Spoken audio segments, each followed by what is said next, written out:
Hi, this is Selina Hayes with Hayes Group International. You are listening to the Break It Down Show. And now, the Break It Down Show with John and Pete. That is what I'm talking about. You are fantastic. You're hosting us in your lovely oasis here in the backyard. And if there's anything that John and I love, it's an oasis. I got to give a shout to my man George, who's in town, who's our official guest host.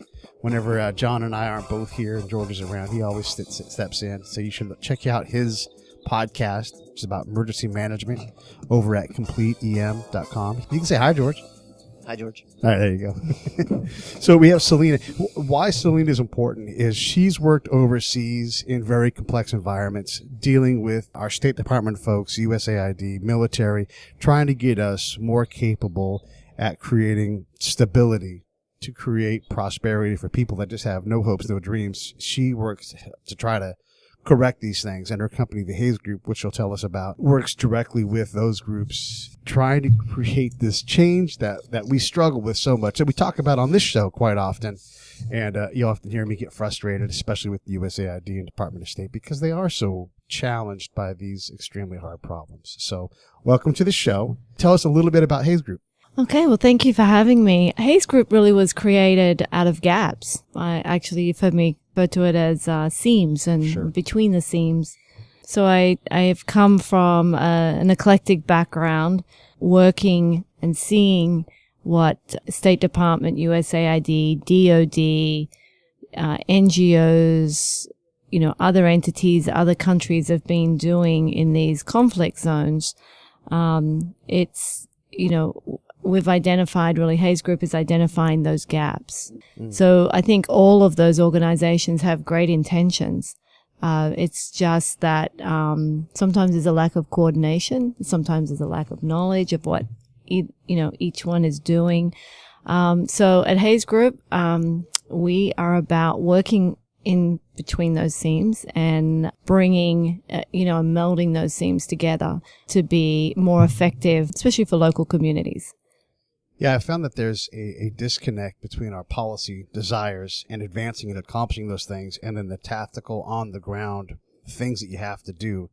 And you have a multiple system problem where you have the existing system if you're in whatever country, fill-in-the-blank country, and then you also have our American system that's trying to provide these help. So in between there, for me, is a huge seam, and that's where I've done a lot of my work, is saying, Army, slow down, stop being so influential, and I'm big on creating affect over effect. Like, if I can get people to show up to their own government center, that's much more powerful than forcing the governor to go out and meet people.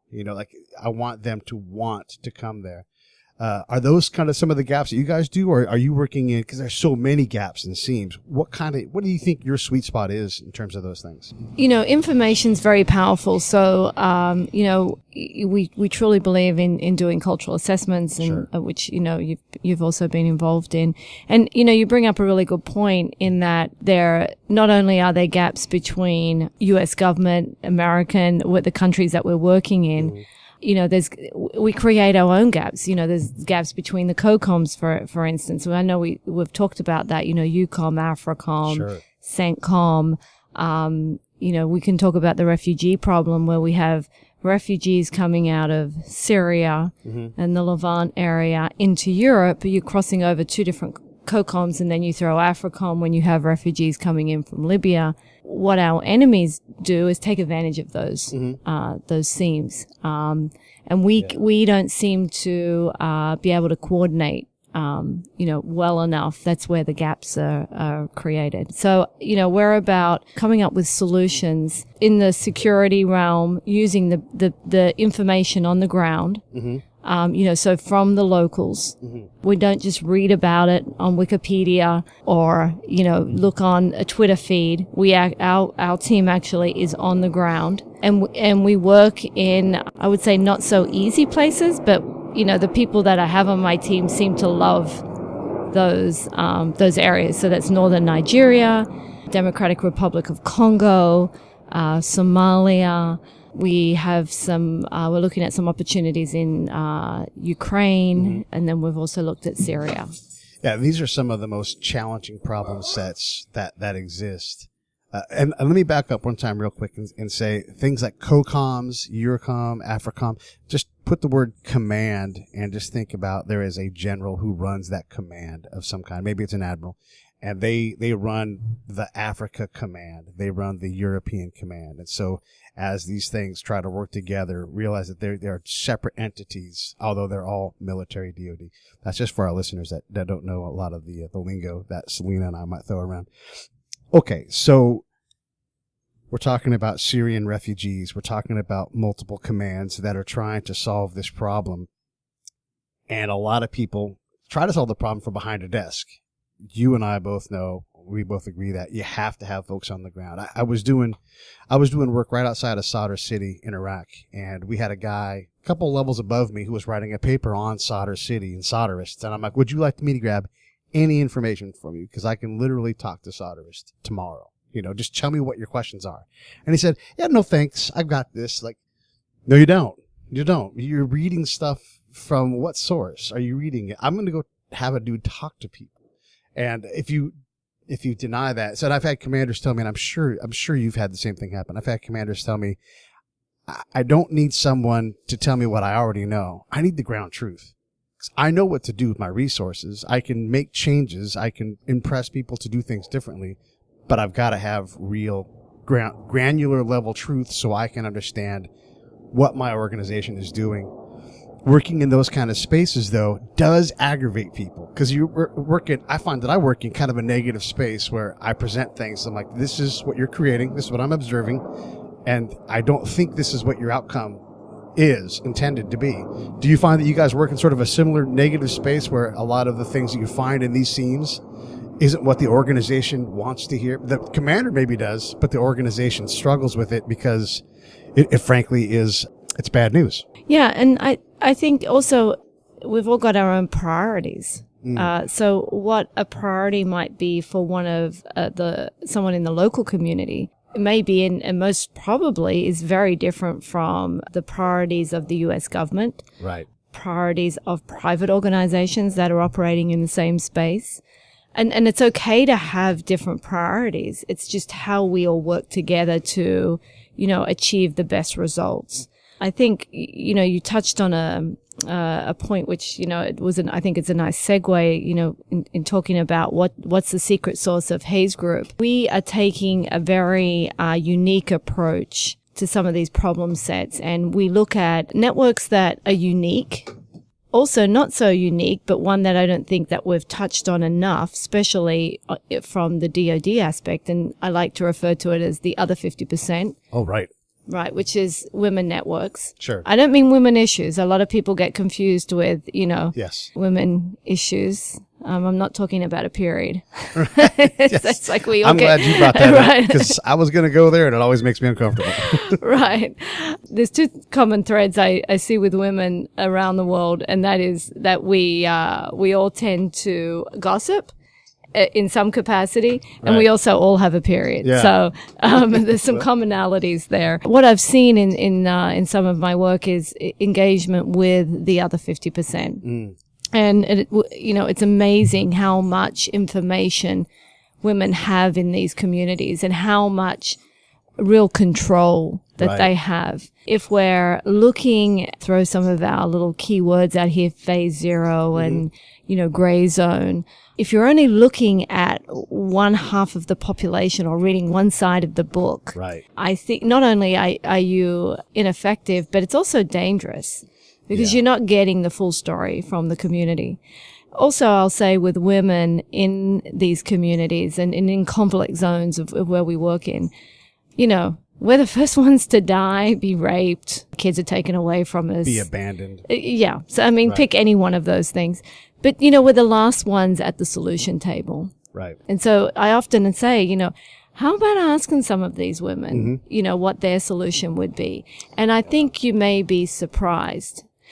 The other thing I'll say is women in these conflict zones and women on the other side being our enemy, we often see them as being victims. And I just don't buy into that. I think women have a choice. Sure. And I think my sisters on the other side actually choose to be combatants.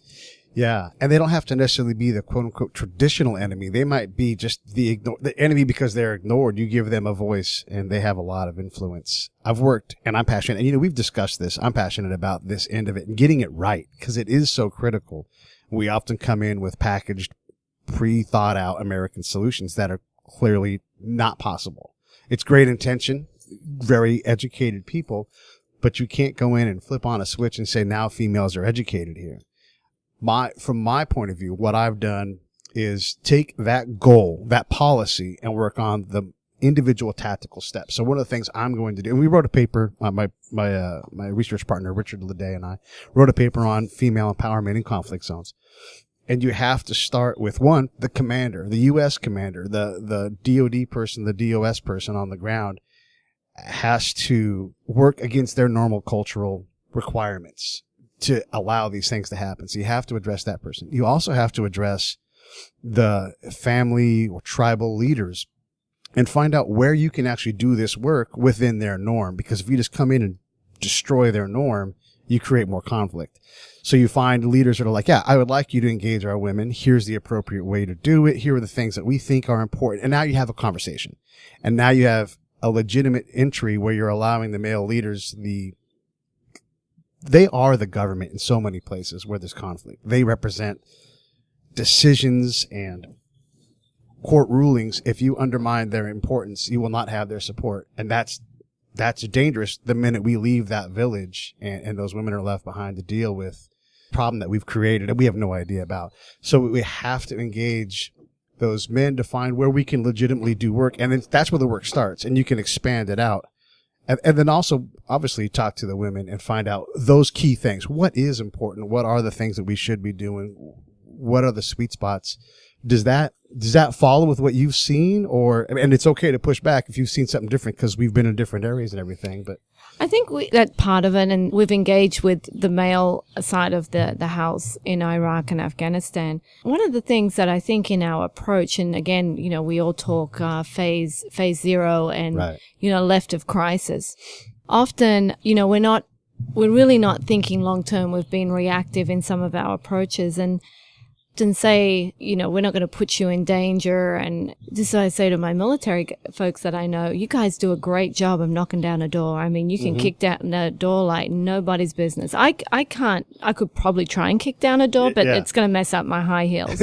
Right. But I will tell you that most of the time, the door is open for me. Yeah. I don't need to kick down a door. Right. Now, what are the implications of kicking down a door? I think we've seen that, and it's no fault of our military. I love some Marines. Sure. When you have a woman, it's usually the woman that's left because they know when Marines are coming in. The woman's there on the other side of the door with her 4-year-old son. When we as American forces go and knock the door down, right, the 4-year-old boy, when he becomes a 14-year-old boy, absolutely, what he wants to do to the Marines that knock down the door. Yeah. And this is where I talk about where our well-intentioned ethical choices that we make flip and become destabilizers. And unless an organization like, in this case, DOD, can externally measure by having like Hayes Group or Pete go out and look at the results that you're creating, not internally, because I'm not beholden to the system. I'm beholden to the commander's ground truth. Unless you can independently measure that, you were creating instability that's the baseline, because instability is the norm in these places. You can come in, you can build a school and say you won, and the minute you leave, that school is used for something else. It becomes something horrible. You don't have any control over it. So to get these things right, you have to have someone like the folks at the Hayes Group or the work that Rich and I would do. It's that complicated. The people that go home from the Department of State or USAID are like, we are helping people, and they're not. And it's such a challenging message to get across. How do you get that message across to the folks that aren't the commanders, that look and say, no, I'm really helping people, but in reality, there's chaos left? Yeah, I think it goes back to priorities. Again, I think we're all very selfish, and we all want our priorities to be number one. Right. But we need to understand, the the long term. There's a short term strategy, and granted, you know, I am all for if it requires a battalion of Marines, you know what, so be it. Right. You know, we also need to be more effective in our long term strategy. And again, I refer back to the other 50%. We're raising men. Yes. Women raise men. And so as a boy becomes a man, what are some of those influences? And usually it's the mother. They, you know, all the studies, I don't need to repeat them, have been around. You keep that boy with the mother, you know, he's going to be more influential in the community. He's going to, you know, participate more so than some of these boys and children that have been orphaned, unfortunately, through humanitarian disasters and through health reasons, or through the recruitment of ISIL. Yeah. One of the things that I've found, we actually had a guy named Rob Bell, who's a mega church founder, has this wonderful following of people that are trying to do right things, and he's found similar things through his dealings with people in instability zones and just people in general, where there's an infrastructure of the mind, and if you understand what is going on in that group's internal, like what their reality looks like, to kind of almost see the world through their eyes, you can start to find ways to accomplish your goal simultaneously with what's compatible and allowable for them. We can't start on 15 if they're on -2. Like, we have to have a better orientation. At the same time, part of what that looks like, from my experience, is a lot of these folks are just simply in survival mode, you know, especially the women. And it's terrible. You hear these stories. I call them the tales of woe. And I have this book of woe in the back of my head that I cannot go reread because it's tragic. And you know how it is, especially in a lot of the Islamic countries that I've been to. If a woman is just perceived as being anything other than pure, she's a whore, and she is shunned, and her kids are, it's a hugely dangerous and exploitable opportunity for folks from ISIL or Boko Haram or anything, because these people literally have no tomorrow, nothing. And that's a big piece of why we have to deal with, and really, you and I both know, it's not the other 50%, it's like the other 65%, you know, because a lot of the men are either absent, dead, never coming back for whatever reason. So you're talking about the bulk of the population. And I'm going to add one more piece of color to this, too, just like you talked about with Marines kicking in doors. And I, too, love Marines. I love my Tier 1 people, all that, and it's great. But if someone kicked in a door here in Coronado and came in with a military force, how much disruption have you caused, especially if it's the wrong house? If it's the wrong house. And I've asked my own son how he would feel, you know, in talking with my own children about this. And we won't be explicit here on, but you know, he would remember it, and he would want to take action. And I think that's normal for anyone, anywhere. You're right. So I think we all say, put yourself in someone else's shoes, or empathy, or whatever you want to call it, I think should be a larger part of our strategy. The other part too is that I would say, we seem to get wrapped up in women's issues and women networks. Again, I'm not talking about, you know, women's issues. And I agree with, you know, more education for women and healthcare, and okay, that's all great. But the power of women networks, of how we network with each other, and what comes through our space, and how we can get a better handle of that. And then including that within our own mission planning within the military, I think is critical.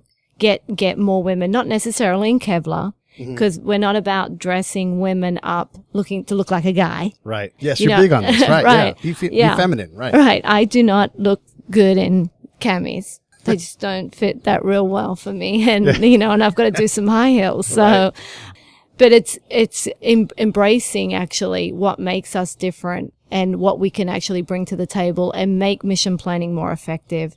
So that those are some of the things that, you know, that we're looking at. We're also looking at, I know you and I talked about the refugees a little bit. Right. And how we can better engage with these communities. Again, I see this as being a long-term struggle, and one that I think that we've got a very small window to get in front of. And if we don't do it sooner rather than later, I think we're going to start seeing more of the attacks that have happened in Europe. And it's very easy to blame refugees. What people don't realize is that these people are coming from kind of middle class backgrounds and they're used to having nice things like you and I. Mm-hmm. They've just come from a situation where unfortunately they have no more house or food, or they have nothing, so they choose to get on a boat and travel thousands of miles just to have a better life. They not only choose to travel, they understand that, again, day-to-day survival, not guaranteed. Correct. I'm going to go and float across the Mediterranean Sea, and I hope that if something happens to me, which is quite possible, that someone will save my child. I mean, they are that desperate. And there's that in that desperation is opportunity for exploitation. Correct. From folks that always. Yeah. So at a number of different levels. I tell folks it's not even, terrorism, it gets a lot of press. It's marketed in a fantastic way, and it, of course, keeps us all employed. Mm-hmm. And that, of course, we're all very thankful for. However, there are so many other things that can go wrong. There's exploitation of children, the trafficking of children, and the tracking of women that can, have detrimental effects. I think people turn a blind eye to that. The terrorism, as I said, it's kind of a little sexy and, and everyone can relate to that 9/11. Right. But there are so many other things, in so many ways, these people and others are being exploited. Yeah. And so I think that's concerns that we have to look at as well, even though, the idea of terrorism and security keeps us all very well employed. Yeah. Well, and we have to pay attention to those things clearly. And I think we both agree, like, there is a place, and a very important one in those worlds, but understanding, even from our own perspective, what it would like to become a refugee. You like middle class, I can go out and get Starbucks whenever I want. If your ability to earn any money, if numbers of people in your neighborhood, people in your family, your immediate family were dead. Just imagine like when someone in your family gets cancer and how that waylays the family, and it causes stress and sometimes divorce and all these other things come from it. If that was 1/10 of what your family had to deal with on a day-to-day basis, and all the families around you had this, and you were getting uprooted from wherever it is that you live, and you have no control over how you eat, what you eat, where your money's going to come from, you're completely dependent upon somebody else. It's incredibly challenging for that family day to day just to stay. How do you not have a tremendous PTSD problem where you just don't know where the next shock is coming from, and you just stay shocked for years and years and years to get in front of some of that? Because that person, again, is so exploitable, so fragile, angry, legitimately angry at whatever it is. And if that anger gets pushed towards some kind of terrorist attack type thing, and the hopelessness it's not hard to see how quickly someone who 6 months ago had a viable, productive life is all of a sudden now, front page news because of some ridiculous thing that has nothing to do with Islam or anything else. That has everything to do with tragedy that was completely out of their hands. Yeah, and I think it's those are some of the programs that we're working on, and it's how do you engage with these people and integrate them either into the communities that they're now a part of, because they're not going back. Right. Let's be honest here. They're not going back. They are going to be woven in to the fabric of whatever society they finally end up in. We can either keep saying, keep them in camps, and then you start raising, those 4-year-old boys become 14-year-old boys, and they're still not educated or engaged in the community. Right. They don't feel part of anything. Or it can start, being effective, really getting into a phase 0, left of crisis type mentality. I don't think that we have all the answers. I think, it's going to be a little bit of trial and error, but I do think that we need to take more of a strategic approach to some of these issues that will become very large issues. And there will be some security issues with that. There will be some people that turn left. You have to understand that there is an element to that. We talk about vetting people. I've vetted people. I am not a magician. I will talk to a person and my meter starts on no way in hell you're going to come in, but it quickly goes to yes, and I try to find a middle ground. And if I think that person is trying to make a better life, I want them here. I would be proud to have someone who pursues. I mean, how many times have we seen the American dream of, I came and I had $6 or I had 7 spoons or whatever ridiculous story it is, and then they make something out of themselves. I want to create those stories.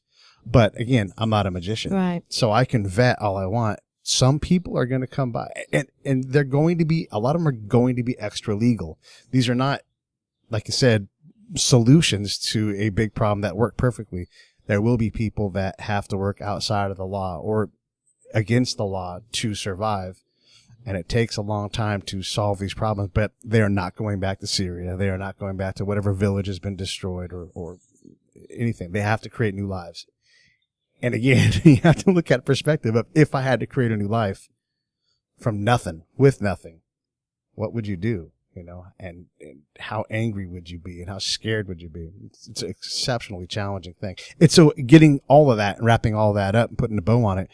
It doesn't have to be grand solutions. It can be very simple things that give these people some hope, just a step forward, you know, and then figure out where the next simple, like, what is the most easiest thing that we can help a refugee do each day just to get a little better, you know, so they have some successive wins, and there's actually the ability to start to dream about what maybe could be coming. What are your thoughts on that? I mean, there are people on the ground doing great things. And, you know, there are a number of different, you know, approaches. Of course, education, you know, health. I often say you can't do anything if you're not healthy. Sure. Yeah. I mean, it's the same in this country. Mm-hmm. You know, if you don't have your health, you're pretty much... Hey, this is John Leon Guerrero. Hey, and this is Pete Turner. And if you like the show, do us a favor. Yeah, share it. That's the biggest thing, honestly. All your social media outlets, all your friends, let them know the ones that you like. Yeah. I mean, we make this show for you guys. If you think it's great, say so. Say so by sharing it. Say so by putting a comment in after the show.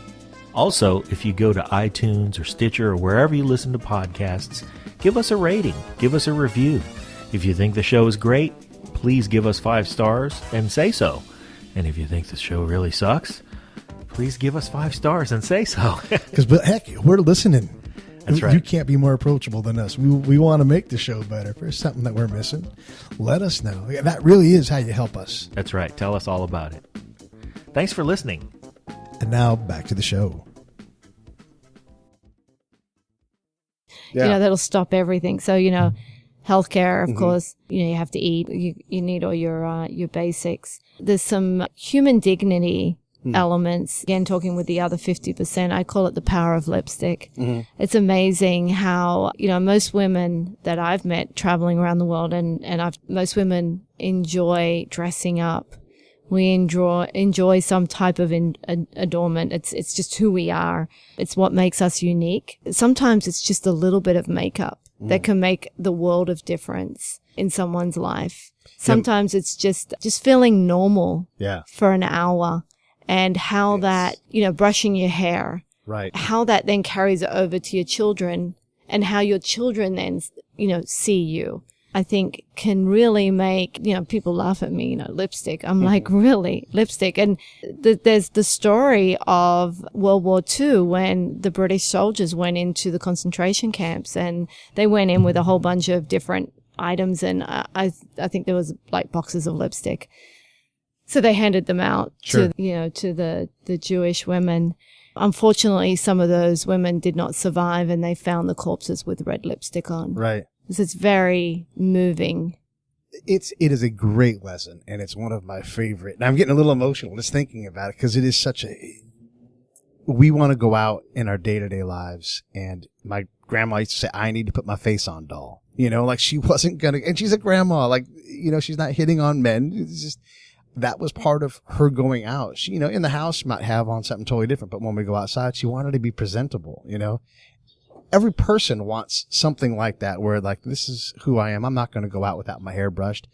But literally, like, some of these people do not have a brush or the means to get clean. If you've not taken a shower since you can't remember when, and there's no shower in your future, you have no dignity. If you strip away someone's dignity, well, now you've got someone that's completely exploitable. So this is a great lesson in the simple things that you can do to give someone the most basic things. In Bosnia, we had these guys, and this is what I started to learn, the small wins are all around you all the time. If I could give one thing for you guys, simple, like right now, I could make it happen and show up, what would it be? And the guy said, we all work outside on these houses trying to rebuild them. It'd be great if we had some sunblock. Like, sunblock? Are you kidding? We've got gallons of that stuff. And they're like, well, bring it. Right. That would be huge for us. Right. You know? And then that just that little piece there, I know we were talking about this before offline, is that builds a social network. Right. You know, women networks, social networks, however you want to talk about it. We were talking about using tools and social media. A lot of people think that, you know, oh, that's the social network. No, Facebook, Twitter, Snapchat, those are just tools for us to be able to communicate. And I think we get lost in that.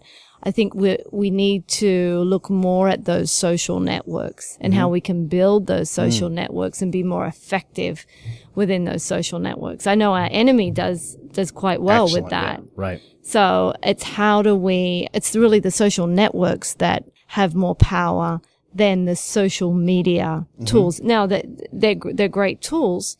You know, sometimes they're the great neutralizer. You can be anything on social media, especially for women. You know, you can get a message out there. You can, have an appearance of a guy. Right. And be pushing out messaging. You know, it may be a 15-year-old girl in the background. And that's another thing that we are saying within Hayes Group. We think the security dialogue needs to move in a direction forward and realize that the conflicts of the past, the conflicts now, they're not the same. Okay. Our enemy is a 15-year-old girl on Snapchat. Right. You know, it's a 12-year-old boy on Twitter. It's messaging. You know, it's a glossy magazine on pretty pictures, but you know, it's our enemy that's putting out the pretty pictures. That's the new battlefield. This is one of my most crucial things it's one of the elements of what I do, and I talk about it all the time, and I hope people are sick of it because they've learned this lesson, but you have to focus on affect over effect. If I can evoke or create an evocative response, then now I can have an effect that I can control better. If you do things on social media and you can get people to come back to, even if it's with hate, now you were having a conversation from an emotional standpoint, and that moves culture. You can't do it by just sending out 1,000 messages. You know, if no one's listening for 1,000 messages, you aren't communicating. You're just broadcasting out. You're just creating a din.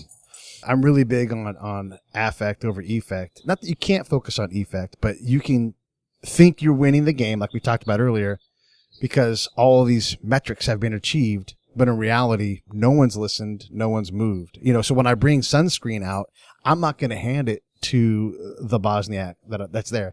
I'm going to say, we have sunscreen for you. You have to go to the governor to get it because he's the guy and I don't care about anything else other than getting that person to get up out of their chair and go consume the government, even for one day, one tiny step. And so it's those little things where I've got that person to say, okay, I'll go to that's a communication opportunity, and you repeat it and you repeat it and you repeat it. And slowly you have a conversation, and it may not be the conversation you want, but that's where the work has started, where you are now at least engaging in talking with how do we create female empowerment? How do we create a better situation for females? And you start talking with the men, like, where is it possible? And one guy raises his hands and he's like, F you, that's not possible in my valley. Don't come here. Okay. Well, you know what?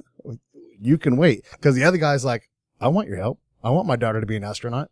Okay, I'm going to focus there. That guy, now you have two different emotional responses. But now I can work with either one of those. But I can't if I just say, I'm coming to your valley, I'm coming to your valley, I'm coming to your valley, and everybody's going to get this. It doesn't work. Well, and also, too, I would caution just within that dialogue is that when we say female empowerment. Yeah, it's a crazy term. It is a crazy term because often we look at these communities as women not being empowered. Surprisingly enough, in a lot of these communities, women have all the power. Absolutely. And once you start getting behind closed doors, you realize who really is in charge. Often, I'm surprised at how many women inspire men to go and fight and get into the battle. Yeah. Again, I think we need to, I always caution, we always see women as being victims. And I just don't buy into that. Right. I think that a lot of these women in these communities are much stronger than we realize. And what we're saying at Hayes Group is part of our product. And we not only look at women, we look at these unique networks. Right. Because there are also disenfranchised groups within societies. Yes. But we look at those networks and find out, okay, well, what's the dynamic here? What's really going on? What information is being passed? What's their message within the community? And often we find that the women have a very strong message and they play a certain role. And we as Westerners, Americans, whatever you want to call us, often miss that. Sure. I'm thinking of a specific example where we were trying to learn about how do you introduce in such a conservative rural part of Afghanistan where we were, where the Taliban influence was ubiquitous. You were not going to get rid of it because it was part of the fabric of the culture. How do you engage females better? And one of the farmers said, one guy said, F you, get the hell away from me. We don't talk about that. I'm like, all right, cool. The other guy said, you know what's so funny? I got one of those radios from the government. That's a win. And we've been listening to the programming. That's a win. I cannot get that radio away from my daughter. Try as I might. Doesn't matter what I do. Because she's daddy's little girl. And that exists in every culture. Yeah, for sure. And so she's, not only is she empowered, she runs the thing. She really is. She makes the decisions, and she has her dad wrapped around her finger. We can't lose sight of that. Those things exist. And I look for those commonalities all the time. We all need to be healthy. We all want our kids to do better than us. We all want these things. If you look for those common things that cross all culture, you're in the right area if you can find those kind of solutions. No, agreed, for sure. So what kind of projects are you guys working on with Hayes Group? So we've only just started. We're actually looking at some projects in northern Nigeria, in East Kivu. I mentioned that, and also looking at work in Ukraine. Okay. I can't talk about a lot of them, but sure, yeah. But yeah, we're engaging with a couple of different entities on how we can be most effective. A lot of our work involves assessment work. Sure. So we'll go in and do an assessment. We pretty much do an assessment or have folks on the ground with local knowledge that can provide us with information where we can be, effective pretty much, straight off the bat. One of the unique things that Hayes Group brings is that I do like to have folks that are on the ground. So we all travel. We all go to these places. As I said, we don't get our information just from Wikipedia and, Twitter feeds. We actually do go to Nigeria. We do go to Democratic Republic of Congo. We are knowledgeable in these different areas. So that I think brings, a richness to our material. I love richness. It's one of my favorite things. Let me have you slow down right there because I know you and I can mind meld and sort of understand what you do. I want to break that down just a little bit and get into, we don't got to talk specific projects because I know you have certain security requirements. You can't get into those things, but let's just invent a country, that's similar to a situation with Congo, Ukraine, where you have these places where we're either trying to be right in front of conflict or we're trying to predict where conflict might be. What kinds of things would you look for? I mean, it's one thing to say we're going to have people on the ground. Hell, I'm at the Hilton at the pool drinking cocktails all day. Like, does that make me effective? No. So what does it look like to be effective, to be ready to go do something and have someone on the ground? What does that mean? It means that there is a movement of information there. Those networks are being built, those networks that I talked about, and an ability to influence and really define what these communities need to improve the security situation. Again, I love what USAID and State Department do. However, when you start and keep throwing development money against the solution and it just doesn't change, that's when, we take issue that. So it's determining how best to go into these communities. And again, usually through the other 50%, through engaging with women, they will pretty much tell you what's messed up in that arena and how you can improve it, because they're the ones that are primarily interacting within the community. Yeah. They're the ones that are, having to cook and clean and do all of these things. Right. And when we talk about terrorist groups like Boko Haram and Al-Shabaab and ISIL, and again, referring that to women networks, we often overlook the skill sets of women that cook and clean, the logistics piece of it, right, that keep the machine running. Mm-hmm. Mm-hmm. And so what information do they have? And they may be just in an informal structure. They may not even, they're not in the echelon, in the top levels of the organization. However, bad guys still need to eat.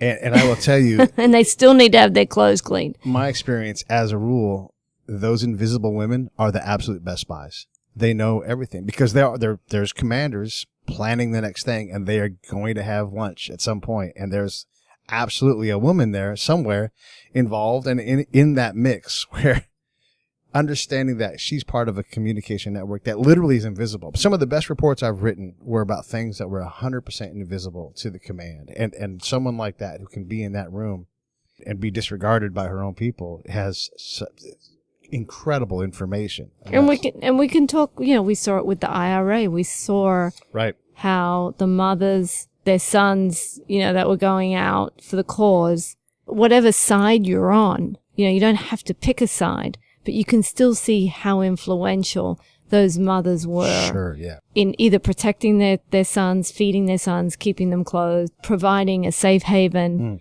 We saw it in Ukraine with the old grandmothers that were attached to the old, Soviet era. And that's all they've known. That's right. how they were brought up. They were brought up under that. So what side do you think they're going to fall under? Mm-hmm, mm-hmm. And what side do you think that they're going to be, helping and passing information? We see it in Libya. You see the mothers are cooking in the kitchen, and the sons are fighting and arguing about issues that are occurring, battles that are being fought, down the street, sure. and who and what they need to do, and all of those different things. I mean, we can just keep going on and on. On and on and on. That, like you say, that invisible network. Right. It's how do you engage into those networks?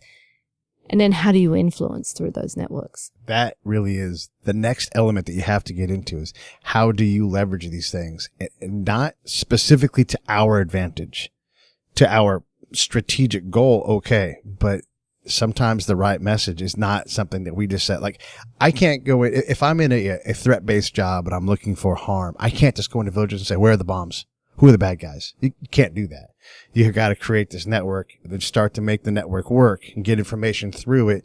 And that often takes time to develop that. And you frequently aren't sending messages that any commander that wants a result right now will ever understand. But to get to the invisible information, to find that seam, to fill those gaps, you've got to have a working system that you can get a message in and out of that makes sense to you. Otherwise, you send a message out, you get nothing back or something back. Right. The State Department's really into attributable messages. We have to attribute this message to the government of Somalia, whatever it's going to be. Well, I'm here to tell you that's bullshit. Because why would that work here? We don't believe half the crap we hear in the news anyhow. It makes us mad and angry. We're going to try that program somewhere else. These things happen on the ground. This is where this information is. And if you can create that influence by leveraging your ground network and then go over the top and tweet and create messages. But it has to be rooted in what the reality is on the ground. Otherwise, you're wasting people's time. Yeah, pretty much. I wanted to really quick talk about rule of law. I always have a bone to pick with rule of law because it's super important to have rule of law, but it's so bound by culture and context. We can't come in and say rule of law is some guy with a powdered wig who makes a decision with the gavel. That's not rule of law in Ethiopia. That's not how it works. Somalia doesn't really have a penal system. They have that. You absolutely can get in trouble for killing somebody, but you're not going to go to an institutional jail and sit there for 40 years and have 15 appeals. Like, that's just not how it works. So we say rule of law. We've got to understand that the definitions and where we're at are so important so we can know where the work starts. Because the work doesn't start in, let's set up a system of courts. Yes, some of that needs to be done for the big picture thing, but what is possible on the ground? One of my favorite questions to ask when I go to villages is, what level do you guys handle conflict? I already know the answer. It's going to be anything up to and including murder. I already know that. And then I can start to pull out like, well, you have a court system as part of your constitution. Tell me about that. And they're like, bah. And then you tell that to a commander and like, wait a second, it's and are the responses to this rule of law system? But then you don't have a rule of law system. You have whatever system they have in place. Rule of law, governance, however you, whatever word you want to use. I think you're right. You have to look at what is working within this and what's not working within the region that you're focused on. What I think we've all, worked out now that what works here in the United States and is very effective is not necessarily going to work in other places. Sure. There might be bits and pieces of it that are more effective. And I think we all come with our own ideas. I mean, how we've been raised originally from Australia. So I have some different perceptions and ideas on how I see rule of law. In Australia, we have a similar, but there's differences. Sure. There's some pros and cons of being here in the US as well. But, at the end of the day, I think we have to have a respect for each country on what they choose. Mm-hmm. I think, when you look at Democratic Republic of Congo right now, Kabila has extended the election date. Mm-hmm. So much so that there are people that are upset about it, and rightly so. I mean, it was his father that was in power, and now he's been in power for 2 terms, and he's trying to get a third term approved, and he's done it in a number of ways. Now, when you see it on face value, you're like, oh my gosh, that's wrong. You shouldn't do that. But if you read their constitution, mm-hmm. there is some elements within that constitution that would allow for a third term, or the planning of a third term, or to have a vote for a third term. Are we in a position to argue to that? No, not really. Right. No. So that's where it becomes. Right. And then the other side of the coin is, unfortunately, there is a lot of upset people there in Congo right now, mm-hmm. and machetes are starting to come out, and there's a lot of violence. Right. You have to mitigate it on that end too, but you really have to be careful and what side you pick. Be careful, because it may come back to turn on you. We're seeing our own, our own love of democracy here in this country. Mm-hmm. Depending on who you ask, I think that, some people would question that we have a true democracy going on. I think that's the way for most countries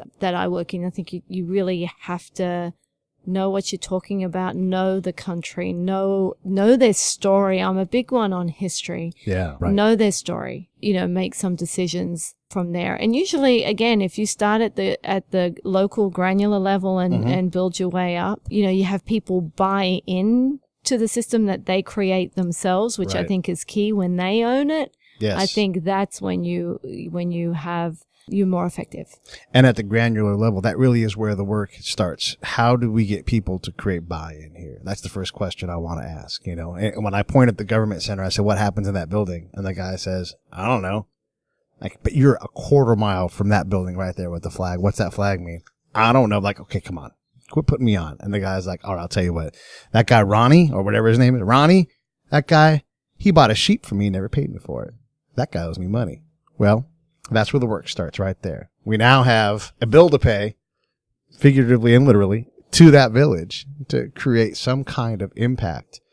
And there are so many rich tools that you and I both know that you can do. One thing I wanted to ask you, and this is just from my experience, how I've learned, when I've learned my most powerful lessons from me, because we both know, like, there are so many mistakes that we all make, because you bring your own self into these situations. Sure. I've put too much of me into a situation. Like I drew up a flag of this village. I'm like, you guys should have something like this flag, like just to have pride and everything. And it felt like this great idea. And, when I look back at it, I'm like, that was dumb. Well, then the guy's like, oh yeah, sure. I'll show all the guys. And all day he's like, hey, Pete made a flag. Look at this thing. And they're all like, what the hell is this guy doing? And I'm like, why did I suggest this flag?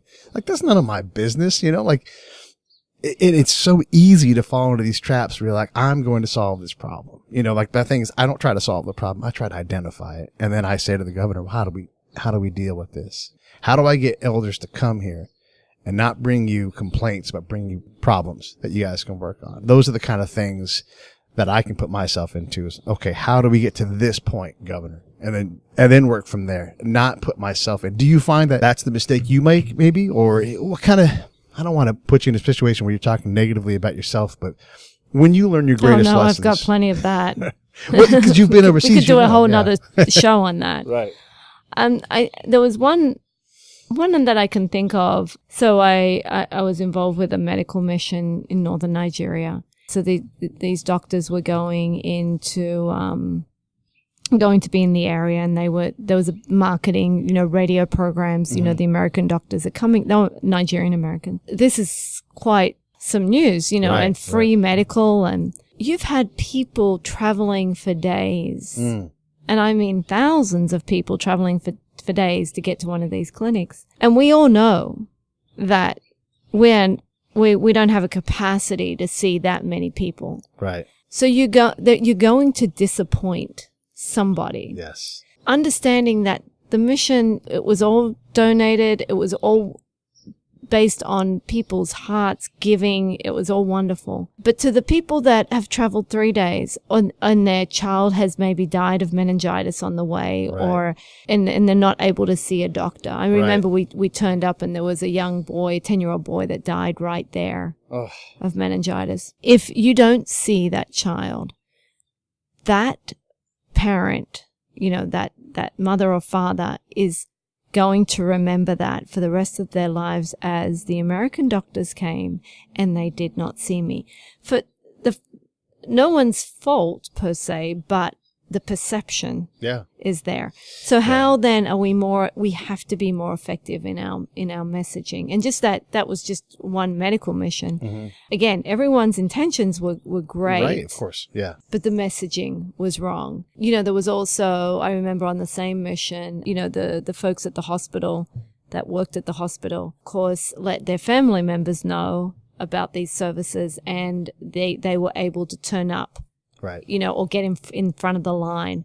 Again, you're not expecting this. So when, you're like, hold on a minute, these people have been waiting for, all day, and then these people just jumped in the line. So how do you, effectively manage those type of situations?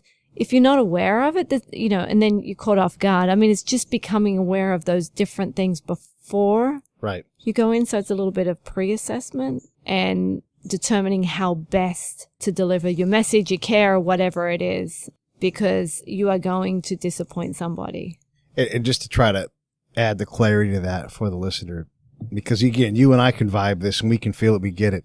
So someone on we'll say the American side is saying, we helped 800 families. They showed up. What a wonderful success this operation was. Correct. All true. And then I'll go out into the village and be like, how'd that go? Because 2 days later, I'm going to go ask that question. And they're going to be like, those motherfuckers. They ignored us. My baby died. My cousin's baby. And it may not even be true anymore because, innuendo is just monster. Right. Innuendo and intrigue will undermine the best operation in an instant because the ground truth, the social networks, the females that we never engage well, they're all undermining that one singular mission where you measured an effect of 800 families helped, where you didn't manage expectations, all these problems that you can do. So when we're going to go do something, it's not about the effect of 800 families helped. It's about the affect of what did we create here today? Can we do that again? How do we manage expectations so that we get 200 families? How do we get this message out through the elders so that they say, here are the sickest people within whatever those things, and you're handling it in a more spherical, because we love linear. Like, if we do these 15 things on March 15th when we leave, we will win. Like, it's spherical. But a lot of times it's a cloud. It's kind of how it looks like. This is a cloud world, and you can't just shoot your arrow through the cloud because you will miss everything. And the cloud will still be there, and the cloud will undermine all of your victories. Okay, so tell us how we learn more about Hayes Group. How do we follow what you're doing, what you're working on? Please come back again because we want to do more with this with you. I would love to bring friends with me. I have a great team. Yes. They would love that. In fact, they would. Yeah. Probably need a couple of sessions with them. I would love it. I mean, I don't even care if people listen to these shows because I think they're so important to share because the messages are there and this work is highly complex and complicated. But it's, for me, just simple things that you know you can nail down well. So how do we learn more about Hayes Group? How do we follow you on Twitter and all those things? Our website, Hayes Group International. It's all one word. We are also on Facebook, Hayes Group International, on Twitter, Other 50%. And I encourage everyone to go and take a look and follow us. We look forward to doing more podcasts and getting our message out there and being able to talk about some of our great projects that we've got coming up. So we look forward to it. Thank you. Yeah, well, thank you. And thank you for coming on. And on John's behalf, who can't be here, thank you. And George, thank you, who's done some thank you, George. audio visual stuff. We love George. We'll talk to you again soon. All right. Thank you.